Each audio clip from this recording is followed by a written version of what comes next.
Hi kids, welcome to my channel free way to English. आज का जो video है उसमें हम करेंगे क्लास 8 की इंग्लिश की बुक पूर्वी का chapter waiting for the rain.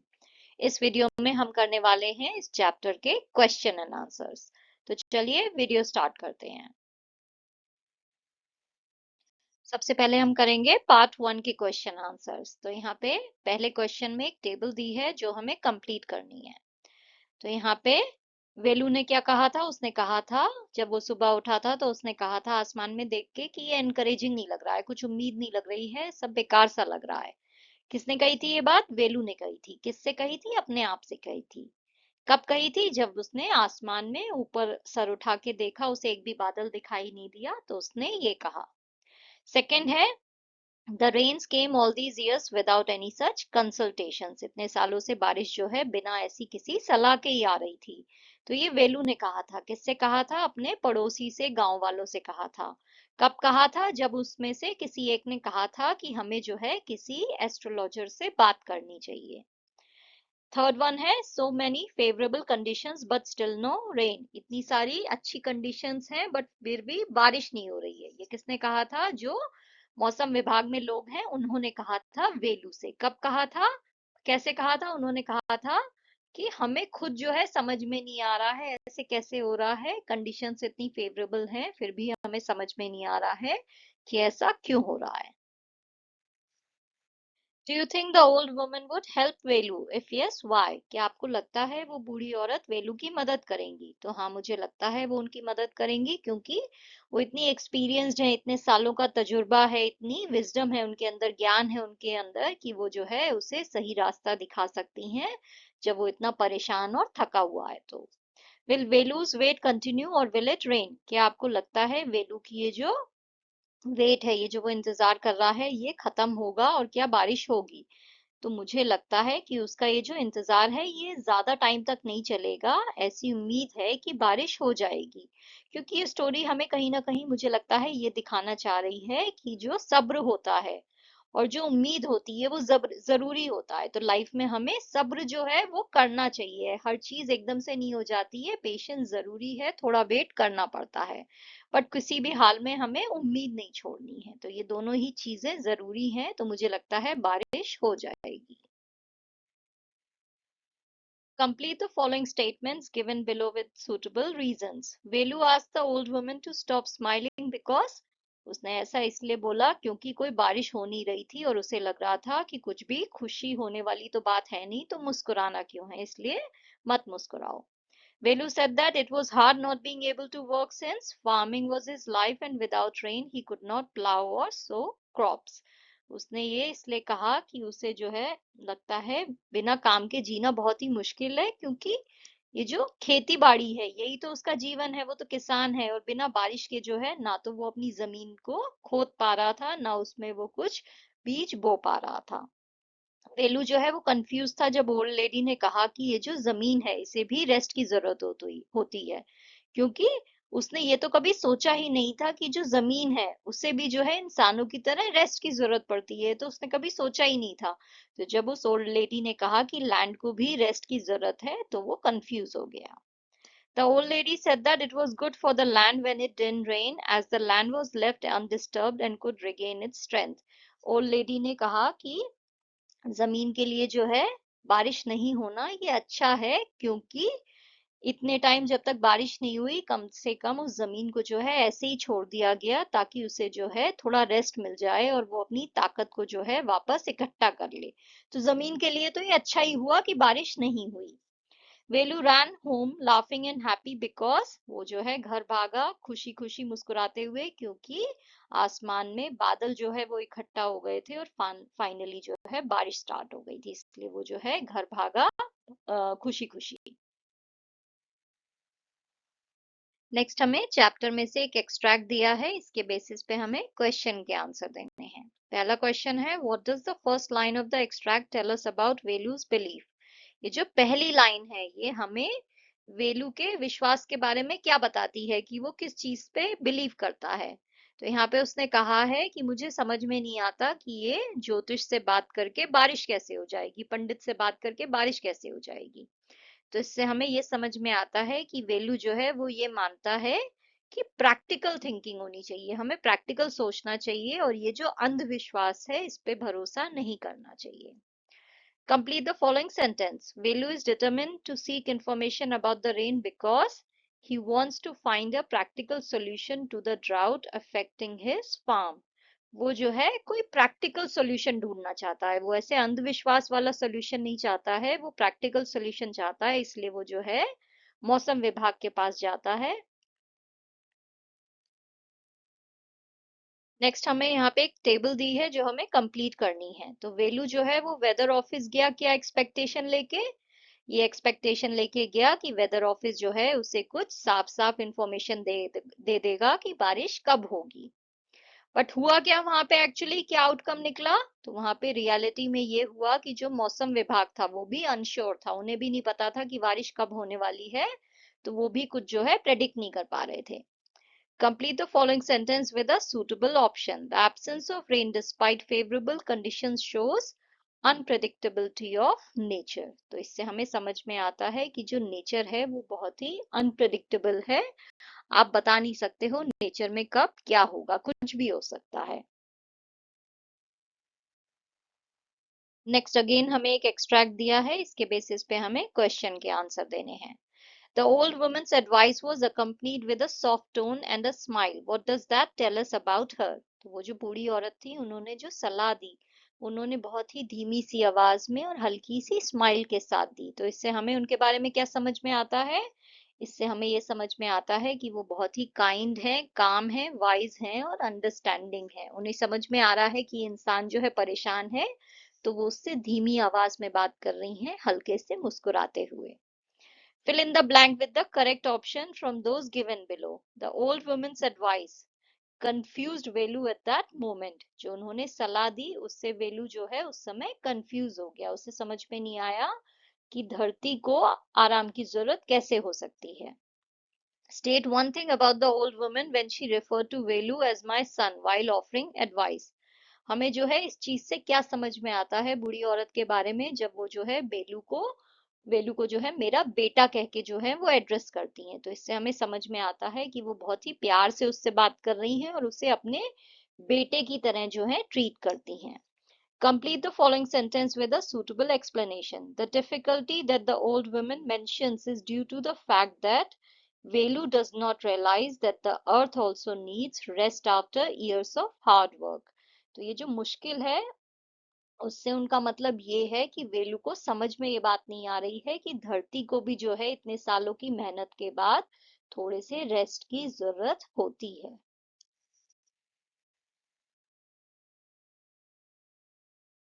Answer the following questions. How does the old woman convey nature's wisdom to Velu? The old woman gently explains that the land also works hard when it is plowed and sown every season. वो जो है बहुत ही शांति से उसे समझाती हैं कि जो धरती है वो भी जो है बहुत मेहनत करती है जब उसमें खुदाई और बीजे बोए जाते हैं। वो जो है लैंड की तुलना इंसानों से करती हैं, कहती हैं जैसे इंसानों को रेस्ट की जरूरत है ऐसे ही धरती को भी रेस्ट चाहिए रिकवर करने के लिए। अपने शांत वर्ड से जो है वो वेलू को ये समझाती हैं कि नेचर को पता है कि कब उसे काम करना है और कब आराम करना है।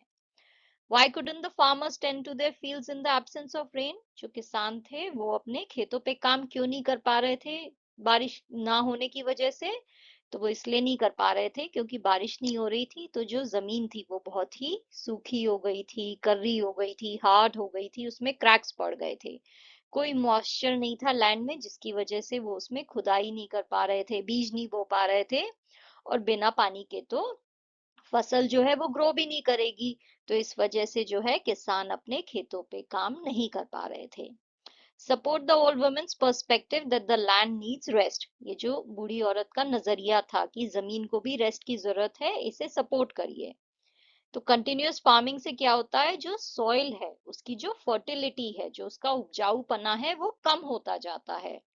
Just like people become tired after working for a long time, the land also becomes exhausted. जैसे इंसान जो है बहुत लंबे टाइम तक काम करें तो वो थक जाते हैं, ऐसे ही जो जमीन है वो भी थक जाती है।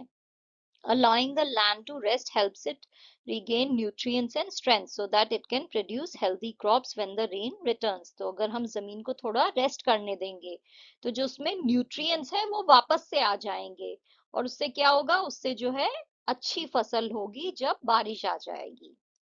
What can be inferred about Velu's character from his reaction to the drought? Velu is shown to be a hard-working and honest farmer who takes great pride in his work. He's practical in his thinking and does not believe in superstitions. His worry about feeding his family shows that he's responsible and deeply attached to his land and livelihood. What does the story suggest about farmers and their relationship with nature? The story shows that farmers depend entirely on nature for their survival. तो ये story हमें ये दिखाती है कि जो किसान है वो पूरी तरह से जो है प्रकृति पे निर्भर हैं अपने सर्वाइवल के लिए. Their lives are closely connected to rain, soil and seasons. It also suggests that farmers must understand, respect and work in harmony with nature rather than trying to control it. How does rest and care of land contribute to a sustainable ecosystem? Resting the land helps maintain soil fertility and prevents overuse of natural resources. It allows the soil to recover naturally and supports plants, animals, and microorganisms. This balance ensures healthy farming and protects the environment for future generations. Next हमें crossword puzzle दिया है जिसे हमें इन clues की help से solve करना है. तो डाउन में पहला है जेंटल विंड, उसे हम कहते हैं ब्रीज. 6 यहाँ पे एरो देखिए क्लाउड्स को दिखा रहा है तो ये हो गया क्लाउड्स. सेकंड यहाँ पे बिजली जो चमक रही है उसे दिखा रहा है तो उसे हम कहते हैं लाइटनिंग. 7th है ये बारिश को दिखा रहा है तो ये हो गया रेन. थर्ड है रंबलिंग साउंड विद रेन तो ये हो गया थंडर. फोर्थ है grains etcetera grown in large quantity in fields तो ये हो गया क्रॉप. यहाँ पे देखिए क्रॉप. अक्रॉस में फिफ्थ है कलेक्टेड क्रॉप्स, इसे हम कहते हैं हार्वेस्ट. 8 है सन. 9th है prepare and use land for crops तो ये हो गया कल्टिवेट. 10th है turn up the field soil तो ये हो गया प्लाउ. एंड प्लांट सीड्स है सो. तो ये है हमारा सॉल्यूशन क्रॉसवर्ड पजल का. नेक्स्ट जो है होमोफोन्स की बात हुई है. होमोफोन्स क्या होते हैं? ऐसे वर्ड्स जिनको हम प्रोनाउंस सेम करते हैं, स्पेलिंग अलग होगी बट प्रोनाउंसिएशन जो है सेम होगा एंड मीनिंग जो है वो अलग अलग होंगे. ऐसे वर्ड्स को हम कहते हैं होमोफोन्स. जैसे यहाँ पे है देखिए वेदर एंड वेदर. नाउ ये जो पहला वाला वेदर है इसका क्या मतलब होता है? मौसम. एंड ये जो वेदर है इसका मतलब होता है कोई चीज होगी या नहीं होगी. ऐसे ही यहाँ पे पीस और पीस, तो ये जो पीस है इसका मतलब हुआ कोई टुकड़ा एंड ये जो पीस है इसका मतलब हुआ शांति. यहाँ पे है प्लेन. प्लेन का मतलब हुआ कोई चीज समतल है और यहाँ पे प्लेन का मतलब हुआ एरोप्लेन हो सकता है वो. नेक्स्ट है सेल. सेल का मतलब होता है कोई चीज बेचना और सेल क्या है यहाँ पे? ये हुआ कोई बैटरी, राइट, जो सेल हम यूज करते हैं. यहाँ पे है सीम. सीम जो है हम सिलाई में यूज करते हैं तो सिलाई में जो गैप होता है उसे सीम कहा जाता है. और SEEM सीम का मतलब होता है कोई चीज समझ में आ रही है या नहीं, तो समझ में आना कि ऐसा दिख रहा है, ऐसा समझ में आ रहा है. रेन का मतलब होता है बारिश, राइट, बट ये जो रेन है इसका क्या मतलब है? इसका मतलब होता है किसी का शासन, कोई रूल कर रहा हो. तो यहाँ पे आपको करेक्ट होमोफोन्स चुनने हैं. तो पहला है the farmer looked at the sky and wondered whether the clouds would finally bring rain. किसान ने जो है आसमान की तरफ देखा और सोचा कि ये जो बादल हैं ये बारिश लाएंगे या नहीं. तो उसने ऐसा सोचा कि ऐसा होगा या नहीं. तो यहाँ पे हम वेदर WHETHER लिखेंगे. He sat down on the ground breaking a small piece of roti for his meal. तो उसने जो है रोटी का एक छोटा टुकड़ा जो है तोड़ा. The plain field stretched endlessly before him, completely dry. जो समतल जमीन जो है उसके सामने जो मैदान थे वो समतल जो है वो मीलों तक जो है फैले हुए थे और पूरी तरह से सूखे हुए थे. He thought about how he could sell his last sack of grain to buy some essentials for his family. वो सोचने लगा कि कैसे जो है वो अपने आखिरी जो अनाज का बोरा है उसे बेचेगा ताकि अपने घर वालों के लिए कुछ जरूरी सामान खरीद सके. तो यहाँ पे बेचना आएगा, cell. Without the rains it didn't seem possible to grow another crop this season. बिना बारिश के ऐसा लग नहीं रहा था कि वो कोई और जो फसल है वो उगा पाएगा इस सीजन में। Despite his worries, he smiled, knowing that every farmer hopes for the next rain by nature to bring life back to the land. तो अपनी इन चिंताओं के बावजूद भी जो है वो मुस्कुरा रहा था, ये सोच के कि हर किसान जो है उम्मीद करता है कि नेचर जो है अगली बार बारिश को लेके आएगा और जमीन जो है वापस जिंदा हो जाएगी। तो यहाँ पे आएगा रेन, RAIN। नेक्स्ट यहाँ पे इन सेंटेंसेस में कुछ वर्ड्स जो हैं वो अंडरलाइंड हैं, हमें इनका करेक्ट मीनिंग जो है वो चूज करना है। तो मटर्ड का मतलब होता है धीमी आवाज में बात करना, spoke in a low voice. फॉरलॉर्न का मतलब होता है कोई चीज जो है वो दुखी हो, नेग्लेक्टेड हो, आपने जो है उसे अनदेखा कर दिया है, उस पर ध्यान नहीं दे रहे हो, तो वो हुआ फॉरलॉर्न। एट अ लॉस का मतलब होता है कंफ्यूज, कोई चीज समझ में नहीं आए। स्पार्कल्ड का मतलब है आंखों में खुशी जो है वो दिखाई दे, तो हम कहते हैं कि उसकी आंखें जो है वो स्पार्कल हो गई, राइट, उसमें खुशी दिखाई देने लग गई, तो वो खुशी की चमक होती है। नेक्स्ट यहाँ पे देखिए, कॉलम 1 में हमें कुछ एडजेक्टिव दिए हैं एंड कॉलम 2 में है नाउन। हमें करेक्ट एडजेक्टिव और नाउन को कंबाइन करके कोलोकेशन बनाना है, उन्हें कंबाइन करना है। तो यहाँ पे पहला हो जाएगा फेवरेबल वेदर, राइट, वेदर के केस में हम फेवरेबल यूज करते हैं। स्किन के लिए हम रिंकल्ड कहते हैं, राइट, चेहरे पे झुर्रियां पड़ी हुई हो। डिजेक्टेड एक्सप्रेशन, एक्सप्रेशन जो है वो निराश से उदास से थे। फ्रेग्रेंट गार्डन, जो गार्डन था वो खुशबू वाला था। एक्टिविटी जो है वो सीजलेस थी, यानी कंटिन्यूअस चल रही थी। कंट्री जो है बिलवेड, राइट, कंट्री के केस में जो है बिलवेड कहते हैं कि मेरा प्यारा देश।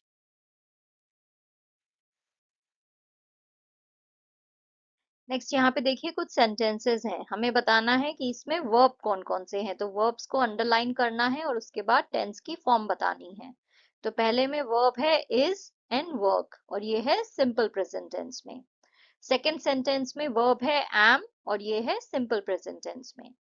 थर्ड सेंटेंस में वर्ब है आर एंड स्माइलिंग, एंड ये है प्रेजेंट प्रोग्रेसिव टेंस में। फोर्थ सेंटेंस में वर्ब है is and am talking, and ये है प्रेजेंट प्रोग्रेसिव टेंस में। फिफ्थ में है हैज वर्कड, एंड इसका टेंस है present perfect tense. And sixth है have worked, present perfect tense. तो यहाँ पे देखिए प्रेजेंट परफेक्ट टेंस में ईडी फॉर्म आ जाती है हैज हैव के साथ। प्रोग्रेसिव में जो है इज एम आर के साथ जो है आईएनजी आ जाता है, राइट। तो ये हो गया हमारा प्रेजेंट प्रोग्रेसिव, ये हो गया प्रेजेंट परफेक्ट टेंस। नाउ यहाँ पे हमें कुछ सेंटेंसेस दिए हैं, इसमें हमें फिल इन द ब्लैंक्स करना है correct form of simple present, present progressive या प्रेजेंट परफेक्ट टेंस की साथ। तो वर्ब्स की जो है करेक्ट हमें यहाँ पे फॉर्म चूज करनी है टेंस के अकॉर्डिंग। तो पहला हो जाएगा Ravi is a farmer who practises crop rotation on his land. Ravi एक किसान है जो अपने जमीन पे जो है क्रॉप रोटेशन जो है इसे प्रैक्टिस करता है। क्रॉप रोटेशन का मतलब क्या होता है, एक सीजन में आप एक फसल लगाओगे, उसके बाद अगले सीजन में जो है आप दूसरी फसल लगाओगे। Each season he plants different crops to maintain the soil's health. हर सीजन में जो है वो अलग अलग टाइप के क्रॉप्स जो है वो लगाता है, ताकि जो उसकी जमीन है उसकी जो सेहत है, जो हेल्थ है, वो बनी रहे। This year he is growing legumes which help restore the nutrients in the soil. इस साल जो है वो उसमें legumes यानी जो है उसमें beans वगैरह उगा रहा है, ताकि जो soil है उसके nutrients जो है वो वापस से restore हो जाएं। Over the years, Ravi has learned that planting the same crop repeatedly depletes the soil, making it less fertile. तो सालों में जो है उसने इतने सालों की मेहनत में उसने ये सीखा है कि अगर हम एक ही टाइप की फसल जो है वो बार बार लगाते रहेंगे तो उसकी वजह से जो जमीन है, जो मिट्टी है, उसकी जो उपजाऊपना है वो कम होता जाएगा, डिप्लीट होता जाएगा, यानी नीचे गिरता जाएगा, वो कहीं ना कहीं कम उपजाऊ हो जाएगी। Bye rotating crops he keeps the land productive and fertile. तो ऐसे जो है बार बार अलग टाइप के क्रॉप्स लगा के वो अपनी जमीन को प्रोडक्टिव और फर्टाइल रखता है। He has seen a noticeable improvement in his yields since adopting this method. उसने जो है अपनी फसल में जो है अच्छा खासा इम्प्रूवमेंट देखा है जब से उसने इस मेथड को अपनाया है। Now Ravi sharing his knowledge with other farmers, explaining. Now Ravi is sharing, sorry, यहाँ पे is भी आएगा। Now Ravi is sharing his knowledge with other farmers, explaining how crop rotation benefits both the soil and their harvest. अब रवि जो है इस information को, इस नॉलेज को जो है बाकी किसानों के साथ भी शेयर करता है कि कैसे जो है हम क्रॉप रोटेशन करके जो है मिट्टी और फसल दोनों को जो है फायदा पहुंचा सकते हैं। तो यहाँ पे इस शेयरिंग आएगा। Okay,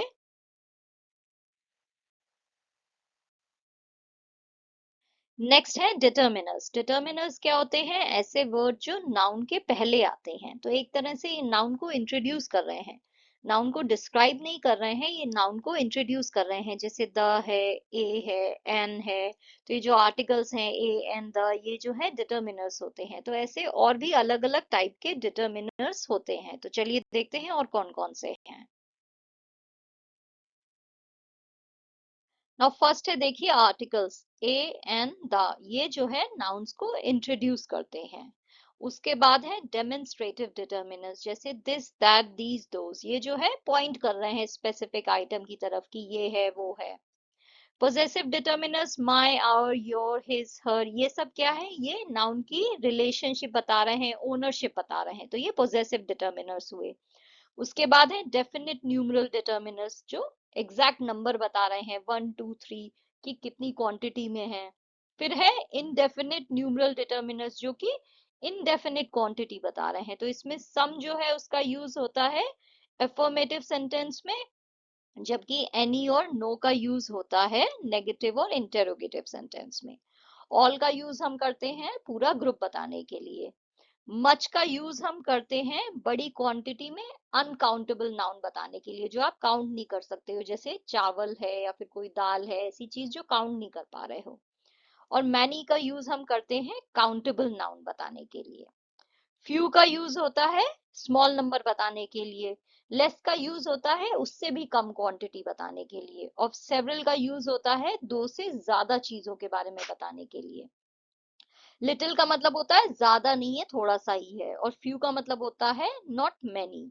use a little and a few to convey a positive sense. तो अ लिटिल या फिर अ फ्यू का यूज हम करते हैं जनरली पॉजिटिव सेंटेंसेस में। तो जब हम यूज करेंगे ये सारे डिटर्मिनर्स, तो हमें और ज्यादा अच्छे से समझ में आएंगे। ठीक है, तो चलिए यूज करके देखते हैं, तो आपको ये क्लियर हो जाएंगे। बेसिकली डिटर्मिनर्स क्या है? ये नाउन के पहले आ रहे हैं, नाउन को इंट्रोड्यूस कर रहे हैं, नाउन को बता रहे हैं कि भाई ये है वो है, ऐसा है वैसा है, मेरा है उसका है, नंबर है क्या है। तो ये उस सेंस में यूज होते हैं, अलग अलग टाइप के होते हैं। उसके बाद है डिस्ट्रीब्यूटिव डिटर्मिनर्स। ये हुए each, every, either, neither. Each का यूज हम करते हैं इंडिविजुअल, एक चीज के लिए, एक इंसान के लिए, एक चीज के लिए। एवरी का यूज होता है सब चीजों को साथ में बताने के लिए।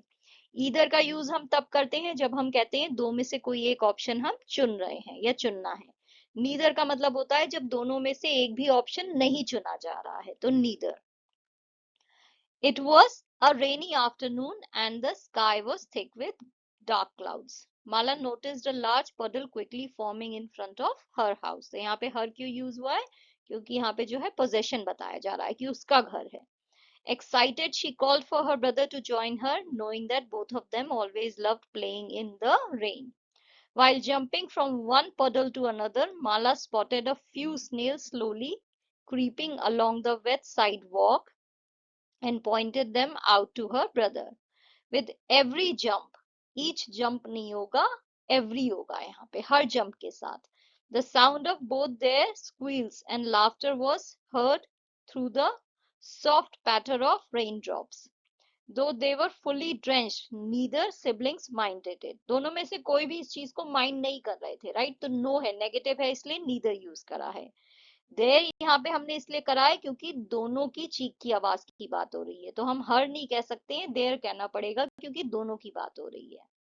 It had been a perfect rainy day. Next है हमारी लिस्टिंग एक्टिविटी। इसकी ट्रांसक्रिप्ट जो है पेज 204 पे है, एंड इसे जो है सुन के आपको ये फिल इन द ब्लैंक्स करने हैं। Delhi will mostly have a cloudy sky with light rain. Moderate rain is likely to happen in Mumbai. यहाँ पे देखिए लिखा हुआ है moderate rain in Mumbai. Delhi में cloudy sky होगी. Kolkata is likely to have a maximum temperature of around 34 degrees Celsius. There is a chance of a thunderstorm in Chennai. Bangalore will have a maximum temperature of 29 degrees Celsius. Taking an umbrella is advisable because of the weather conditions. यहाँ पे देखिए लिखा हुआ है carry your umbrellas. Next है हमारी speaking activity. हमें यहाँ पे एक टंग ट्विस्टर दिया है वेदर के बारे में जिसे हमें प्रैक्टिस करना है तेज तेज बोलने का. ना मैं एक बार बोल के दिखाऊंगी. आई एम प्रेटी श्योर कि मैं इसे मेसअप करूंगी बट फिर भी let's try. Whether the weather be fine or whether the weather be not, whether the weather be cold or whether the weather be hot, we'll weather the weather, whatever the weather, whether we like it or not.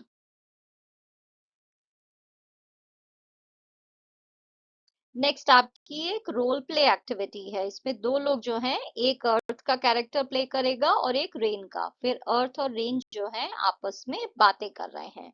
और यहाँ पे आपको जो है कुछ hints दिए गए हैं. आप इन पॉइंट्स का यूज जो है अपनी कॉन्वर्सेशन में कर सकते हो. यहाँ पे देखिए एक सैम्पल कॉन्वर्सेशन जो है मैंने लिखी है. Rain, greetings earth, it's been a while since we have met. How have you been? Earth, hello rain, I'm so glad to see you. I've been very dry and tired. The long spell without you was difficult for me. Rain, I'm sorry to hear that. Why do you think it felt so hard? Without you, my soil cracked, rivers dried up, and plants began to wither. Farmers waited anxiously, animals struggled, and life slowed down. Why did it take you so long to arrive this year?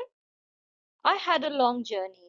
I rose from your oceans and rivers as water vapor traveled high into the sky, formed clouds, and waited for the right winds and conditions before returning to you. Earth, I understand now. Thank you for coming back. Your water is a precious gift. How do you feel being here again?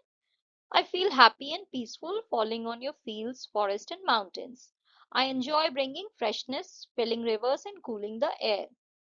We'll use your gift wisely. Farmers will grow crops, plants will bloom, and animals will drink from streams.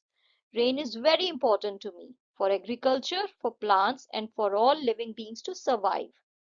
That makes me glad. I can already hear rivers flowing and see people smiling.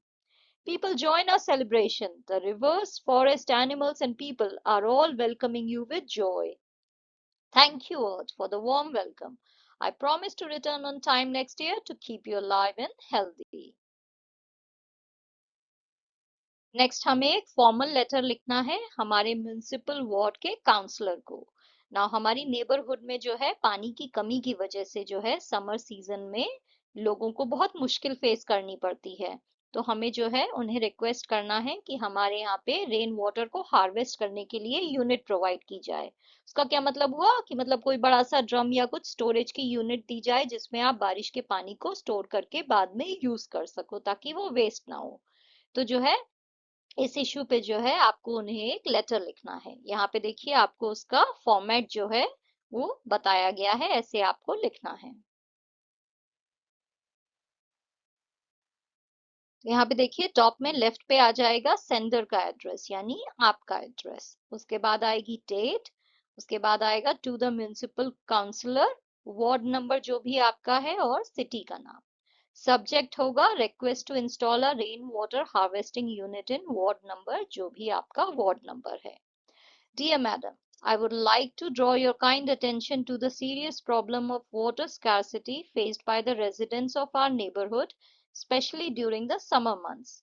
Many families struggle daily to get sufficient water for drinking and household use. The main reasons for this problem are irregular water supply, overuse of groundwater, and lack of proper water conservation methods. As a result, people have to depend on water tankers, which is expensive and inconvenient. This situation affects children, elderly people, and daily activities. I humbly request you to consider installing a rainwater harvesting unit in our ward. This will help collect and store rainwater, recharge groundwater levels, and reduce water shortage. Awareness programs can also be organized to encourage people to save water and maintain such systems.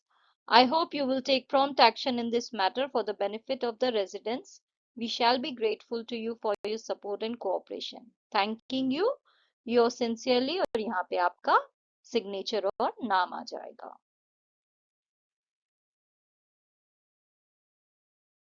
तो जैसे हम इंसानों के लिए rest जरूरी है, ऐसे ही अर्थ के लिए भी रेस्ट जरूरी है। इसे हम कहते हैं फैलोइंग। फैलोइंग का मतलब होता है जब आप किसी लैंड पे जो है 1 साल के लिए या फिर कुछ टाइम के लिए जो है कोई भी फसल ना उगाओ, आप उसे रेस्ट के लिए ऐसे ही छोड़ दो, तो उसे हम कहते हैं फैलोइंग। इससे क्या होता है, जो लैंड है वो रिकवर करती है, उसके न्यूट्रिएंट्स जो है वो वापस से आ जाते हैं, उसमें मॉइस्चर जो है वो रहता है।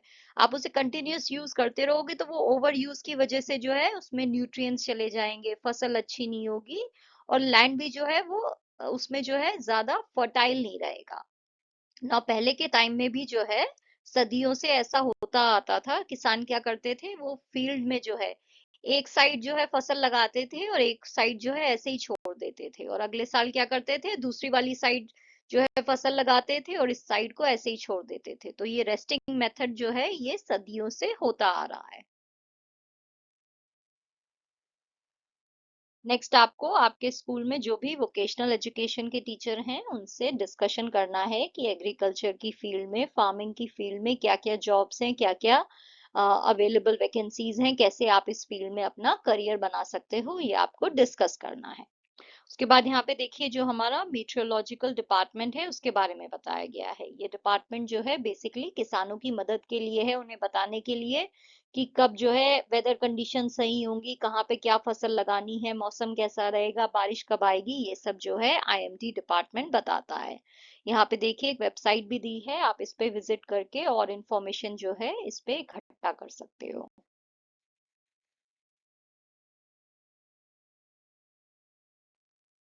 That's all for today, kids.